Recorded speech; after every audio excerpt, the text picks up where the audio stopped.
আল্লাহ আগামী 27শে ডিসেম্বর রোজ জুমাবার অনুষ্ঠিত হতে যাচ্ছে বৃহত্তর সাবেক গোলদি তাফসির ময়দানে ৮ম ঐতিহাসিক তাফসিরুল কোরআন মাহফিল।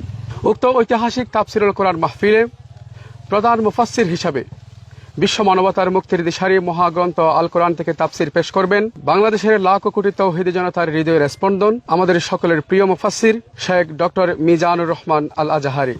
আমাদের মাঝে তাফসির পেশ করবেন শেখ মুফতি কাজী ইব্রাহিম। তাফসির পেশ করবেন আল্লামা কামরুল ইসলাম সাইদ আনসারি, মাওলানা আব্দুল্লাহ আল আমিন, হাফেজ মুফতি আমির হামজা, শেখ মুফতি জসিমউদ্দিন রহমানী, মাওলানা সাদিকুর রহমান আল আজহারি, মাওলানা আব্দুল হাই মোহাম্মদ সাইফুল্লাহ, শেখ সালাউদ্দিন মাক্কি, মাওলানা ডক্টর হাবিবুর রহমান, শেখ মোহাম্মদ জামাল উদ্দিন, মাওলানা মনিরুল ইসলাম মজুমদার, মাওলানা আবুল কালাম আজহারি।